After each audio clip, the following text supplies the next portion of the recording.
Why is Amy a menace in every single dimension we see her in? I mean, I've only seen 2 so far. I haven't gotten to the pirate dimension yet, but still, it's like she's just consistently low diffing everybody in every single dimension.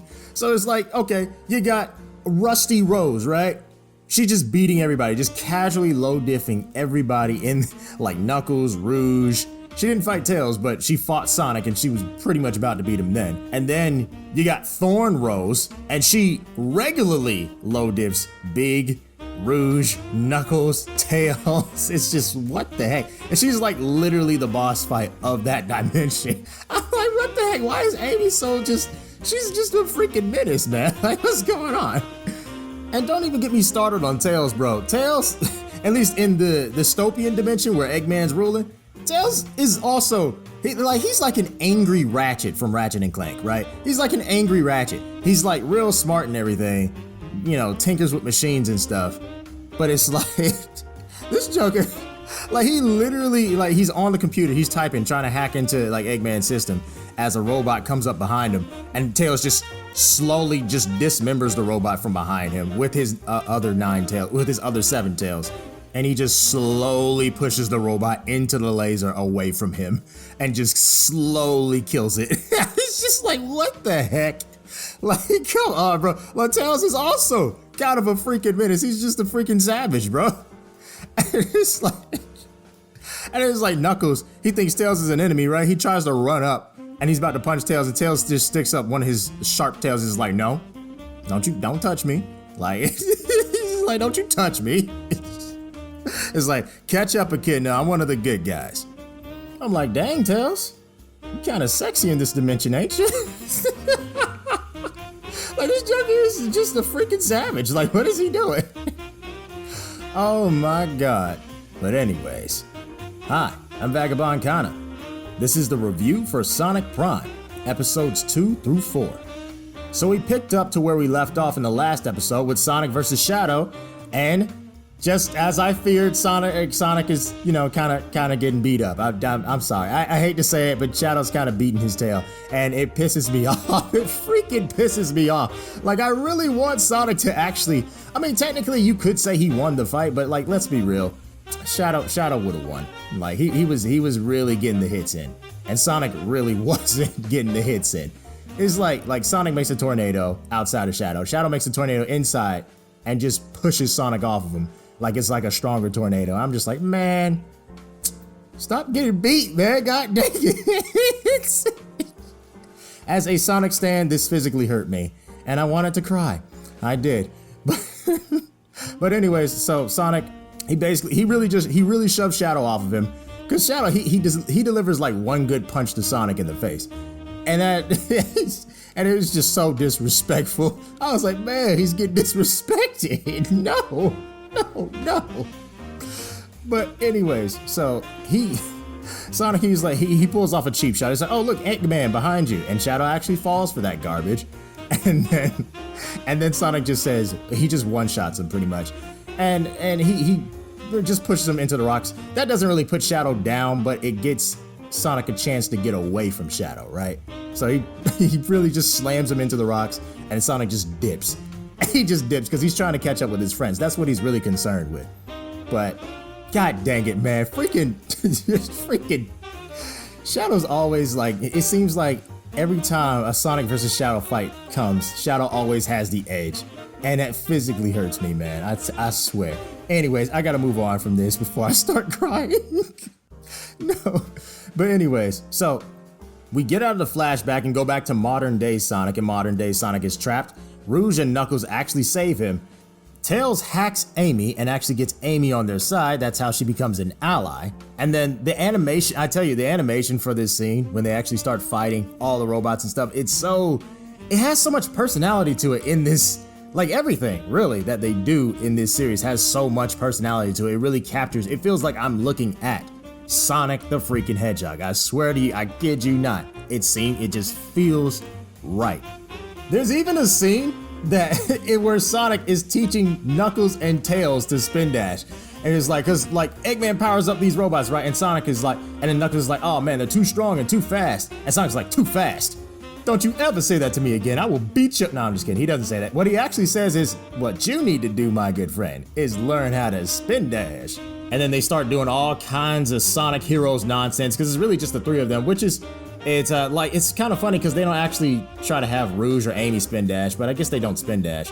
Well, actually, no, they did spin dash in Sonic Heroes, if I'm not mistaken. If I am remembering correctly, I'm positive they did a form of a spin dash in Sonic Heroes.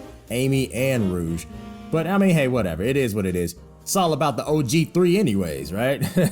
So when they make it to the core, Sonic and Tails make it to the core, to be specific. So it's just these two that make it to the core. And when Sonic gets there, the core, it's smaller. It's like one piece, and it's only the red piece, because the core, the prism, the Paradox Prism is made up of like different colors of the prism. This one only has the red one. Now, Sonic he starts to remember exactly what happened, and then he goes, okay, I should have listened to my team. I should have listened to Tails, said don't touch it. Sonic was so focused on fighting that he ended up actually breaking the Paradox Prism, which, you know, it's kind of obvious that he broke it. I mean, it's pretty obvious. So then Sonic's like, oh shoot, I shouldn't touch this. And alternate universe Tails, I'm just gonna call him Ninetales. It just feels right just to call him Ninetales. But Ninetales, he's just like, I'm telling you to touch it. It's like, go ahead, grab the core, let's get out of here. Sonic grabs the core, he gets sucked into another dimension. So there it goes. And then in this dimension, that goes on to the next episode, it's more of a primitive dimension where where everybody's like starving and they have no freaking food and whatnot. And they think that eating one single berry is a whole meal's worth for, I guess, an entire day. I guess. It's actually really sad. I mean, literally Knuckles' house is a freaking leaf. It's just a leaf. His whole house is like, get away from my house. It's just, I'm like, oh Lord, this is terrible. But this is also the dimension where Amy is a straight up savage and she literally low diffs everybody on a regular. Her and her bird, I'll say that, her and her bird. So it's, it's like, why is Amy so busted? But this also confirmed one of my theories. Sonic's gear completely changed as soon as he entered into this dimension. So he actually ends up having so he has claws in this one, and it just comes along with the dimension. He has claws, and claws on his hands and his feet. So he's basically like Wolverine, which is really cool. It's like, it looks like the claws are like diamonds. They look like diamonds. They look like diamond claws, to be completely honest, which is cool nonetheless. But this also confirms my theory, because I had two theories in the last video, which consisted of him is like, okay, he has the Paradox Prism's power, or he has a different power in each dimension. It's really both. He has the Paradox Prism's power as well as he gets different dimensional powers in each one due to the Prism's power. So I don't know why I didn't put those two together, but that's exactly what ended up happening, and that's pretty cool. Looking forward to that pirate dimension. I pretty much already know what he's gonna do thanks to the trailers. But anyways, so the episode ends off with Sonic finding the prism. This one's green, so it's the green prism. So the episode ends off with him finding that, and then Amy just smacks him and they're about to go at it. Even though, you know, Sonic's gonna hold back, so he's probably gonna get beat. But at the end of the day, they're really gonna go at it for the prism.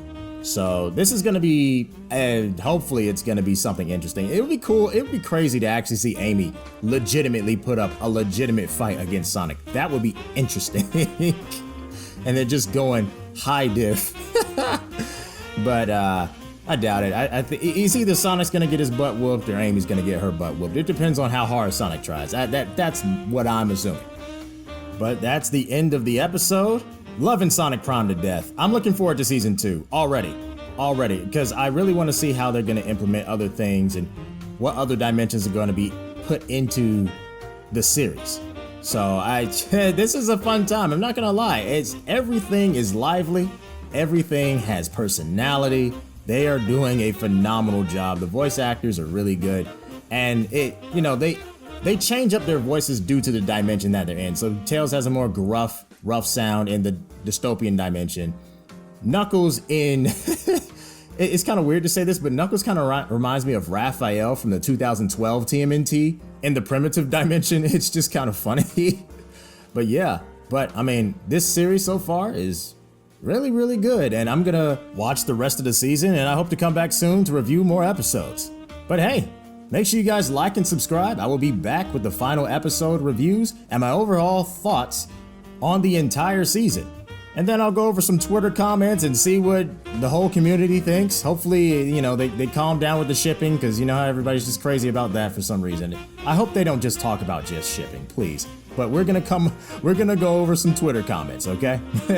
But anyways, make sure you guys like and subscribe, share this video with others that you know. And with all that being said, Vagabond gone.